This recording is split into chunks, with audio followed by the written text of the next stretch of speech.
സന്തോഷധ്വനിയിലേക്ക് എല്ലാവർക്കും സ്വാഗതം.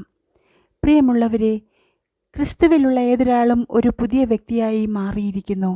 പഴയ ജീവിതം പോയി, ഒരു പുതിയ ജീവിതം ആരംഭിച്ചു. നിങ്ങൾ ക്രിസ്തുവിലേക്ക് വരുന്നതിന് മുൻപ് നിങ്ങൾ ലോകത്തിൻ്റെ ആചാരങ്ങൾക്കനുസൃതമായി ജീവിച്ചു. നിങ്ങളുടെ ചിന്തകൾ, വാക്കുകൾ, പ്രവൃത്തികൾ, ജീവിതം എന്നിവ സാമൂഹികവൽക്കരണത്തിലൂടെ നിങ്ങൾ പഠിച്ചതിനെ അടിസ്ഥാനമാക്കിയുള്ളതായിരുന്നു. എന്നാൽ യേശുക്രിസ്തുവിനെ നിങ്ങളുടെ കർത്താവും രക്ഷകനുമായി സ്വീകരിച്ചപ്പോൾ ഈ പഴയ ജീവിതം മരിച്ചു. നിങ്ങളുടെ ഇപ്പോഴത്തെ ജീവിതം പുതിയതാണ്. പ്രശ്നം എന്തെന്നാൽ നിങ്ങൾ ഒരു പുതിയ വ്യക്തിയാണെങ്കിലും നിങ്ങളുടെ പരിതസ്ഥിതി മാറിയിട്ടില്ല. മാത്രവുമല്ല, നിങ്ങളുടെ പഴയ ജീവിതത്തിൽ നിങ്ങളോടൊപ്പം ഉണ്ടായിരുന്നവർക്ക് മാറ്റമൊന്നുമില്ല. ചുരുക്കത്തിൽ ലോകം അങ്ങനെ തന്നെയാണ്, ഒട്ടും മെച്ചപ്പെടുന്നില്ല, കൂടുതൽ വഷളാവുകയാണ്. അതിനാൽ നിങ്ങൾ പഴയ ലോകത്ത് ഒരു പുതിയ വ്യക്തിയായി ജീവിക്കുന്നു. പ്രിയമുള്ളവരെ, യേശുവിന് ശത്രുക്കളുണ്ടായിരുന്നു. കാരണം അവൻ വ്യക്തമായി ചിന്തിച്ചു, വ്യക്തമായി പ്രവർത്തിച്ചു, വ്യത്യസ്തമായി പഠിപ്പിച്ചു, ലോകത്തിൻ്റെ ആചാരങ്ങളുമായി പൊരുത്തപ്പെട്ടില്ല.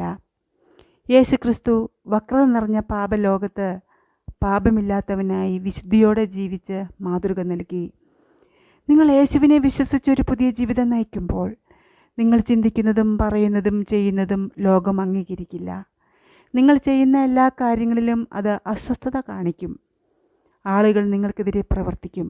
സുഹൃത്തുക്കൾ, ബിസിനസ്, അന്തരീക്ഷം, സമൂഹം മുതലായവ നിങ്ങളെ സ്വീകരിക്കാനും ഉൾക്കൊള്ളാനും ബുദ്ധിമുട്ടുള്ളതായി മാറും. അങ്ങനെയുള്ള അവസരങ്ങളിൽ നിങ്ങൾ ക്ഷീണിതരാകാതിരിക്കാൻ പാപികളായ ആളുകളിൽ നിന്ന് യേശു സഹിച്ച എല്ലാ ഉപദ്രവങ്ങളെയും കുറിച്ച് ചിന്തിക്കാൻ വിശുദ്ധ പൗലോസ് പ്രോത്സാഹിപ്പിക്കുന്നു. ലോകം നിങ്ങളെ വെറുക്കുകയും നിങ്ങളുടെ വീട്ടിലും ഓഫീസിലും പള്ളിയിലും മറ്റും നിങ്ങൾ നേരിടുന്ന എതിർപ്പുകൾ വർദ്ധിക്കുകയും ചെയ്യുമ്പോൾ വിശ്വാസം ഉപേക്ഷിക്കരുത്. വിശ്വാസത്തിൻ്റെ നായകനും പൂർത്തീകരിക്കുന്നതിനുമായ യേശുവിനെ നോക്കുക.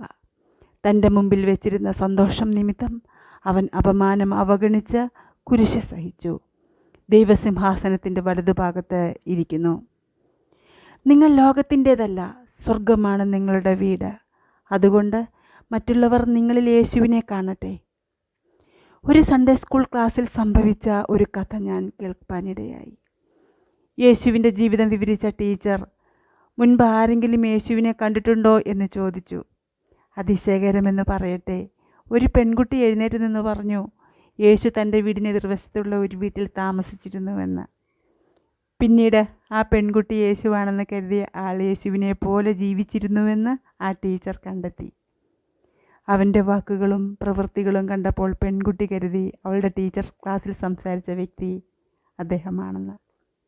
അതുപോലെ എല്ലാവരും നിങ്ങളുടെ സ്വർഗസ്ഥനായ പിതാവിനെ സ്തുതിക്കുന്നതിന് നിങ്ങളുടെ നല്ല പ്രവൃത്തികൾ എല്ലാവർക്കും കാണാൻ കഴിയട്ടെ.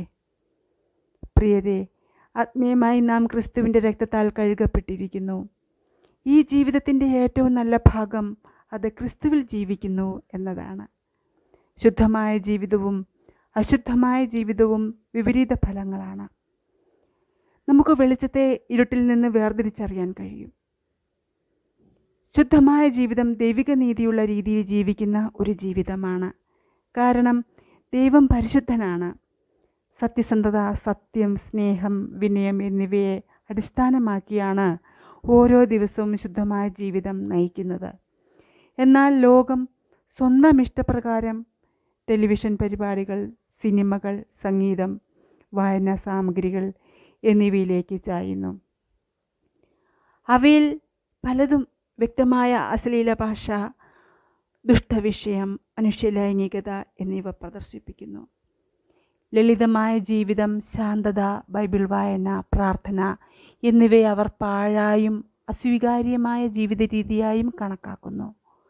ലോകത്തിലെ കാര്യങ്ങൾ, ജഡമോഹം, കൺമോഹം, ജീവിതത്തിൻ്റെ അഹങ്കാരം എന്നിവ. ഒരുവൻ ലോകത്തെ സ്നേഹിക്കുന്നുവെങ്കിൽ പിതാവിൻ്റെ സ്നേഹം അവനിലില്ല. ലോകവ്യവസ്ഥയിൽ ശുദ്ധമായ ജീവിതം നയിക്കുമ്പോൾ പരീക്ഷകൾ സഹിക്കുന്നവൻ ഭാഗ്യവാൻ. ദൈവത്തിൻ്റെ ഇഷ്ടം ചെയ്യുന്നവൻ എന്നേക്കും വസിക്കും. പ്രിയമുള്ളവരെ, അവസാനം വരെ അനുസരണമുള്ളവനായ നീതിമാനായ ക്രിസ്തുവിനെ അനുഗമിക്കാൻ പ്രതിജ്ഞാബദ്ധരായവരാണ് ശുദ്ധമായ ജീവിതം നയിക്കുന്നത്. യേശുവിൻ്റെ ജീവിതം മാതൃകയാക്കി അനുദിനം രൂപപ്പെടുത്തുകയും ഉയർന്ന വിളിയുടെ അടയാളത്തിലേക്ക് നടക്കുകയും ചെയ്യാം. സ്വർഗത്തിലുള്ള കാര്യങ്ങളിൽ ശ്രദ്ധ കേന്ദ്രീകരിക്കുവാൻ നമുക്ക് കഴിയണം.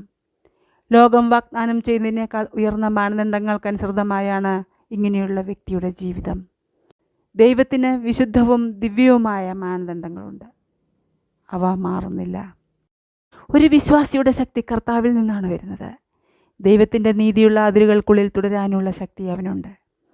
ദൈവത്തിൻ്റെ മാനദണ്ഡത്തിന് പുറത്തുള്ള എന്തും അവൻ്റെ നീതിയുള്ള ന്യായവിധിക്ക് വിധേയമാണ്. പ്രിയമുള്ളവരെ, ലോകത്താലുള്ള കളങ്കം പറ്റാതെ തന്നെത്താൻ കാത്തുകൊള്ളുക. വാഗ്ദത്തങ്ങൾ നമുക്കുള്ളത് കൊണ്ട് നാം ജഡത്തിലെയും ആത്മാവിലെയും സകല കന്മഷവും നീക്കി നമ്മെ തന്നെ ശുദ്ധീകരിച്ച് ദൈവഭയത്തിൽ വിശുദ്ധിയെ തികച്ചുകൊള്ളുക. നമുക്ക് പ്രാർത്ഥിക്കാം. സ്വർഗസ്ഥനായ പിതാവേ, ഈ നിമിഷങ്ങൾക്കായി അങ്ങേക്ക് നന്ദി പറയുന്നു. Thank you Lord. ഈ പ്രാർത്ഥന ശ്രവിക്കുന്ന ശ്രോതാക്കളെ അവർ നേരിടുന്ന എല്ലാ പ്രലോഭനങ്ങളെയും തരണം ചെയ്യാൻ കൃപ ചെയ്യണമേ എന്ന് ഞാൻ അപേക്ഷിക്കുന്നു. മരണത്തിലേക്കല്ല, ജീവിതത്തിലേക്ക് നയിക്കുന്ന തിരഞ്ഞെടുപ്പുകൾ അവർ നടത്തട്ടെ. കർത്താവായ ദൈവമേ, സൂക്ഷ്മമായ ഒരു ഊഹാപോഹവും അവരെ അങ്ങിൽ നിന്ന് അകറ്റാതിരിക്കാൻ ജാഗ്രതയുള്ളൊരു ഹൃദയം പ്രാർത്ഥന കേൾക്കുന്നവർക്ക് നൽകണമേ. ഒരു കഷ്ടതയ്ക്കും തകർക്കാൻ കഴിയാത്ത സ്ഥിരതയും സ്വാതന്ത്ര്യവും അവർക്ക് നൽകണമേ. എൻ്റെ ദൈവമേ, അങ്ങയെ അറിയുവാനുള്ള മനസ്സും അങ്ങയെ അന്വേഷിക്കുവാനുള്ള ഉത്സാഹവും അങ്ങയെ കണ്ടെത്തുവാനുള്ള ജ്ഞാനവും അവർക്ക് നൽകണമേ. അങ്ങേക്ക് പ്രസാദകരമായ വിശുദ്ധിയുള്ള ഒരു ജീവിത രീതിയും അങ്ങയെ സ്വീകരിക്കാൻ വിശ്വാസവും അവർക്ക് നൽകണമേ. ആമേൻ. ക്രിസ്തുവിലുള്ള നിങ്ങൾക്ക് സമാധാനം ഉണ്ടാകട്ടെ.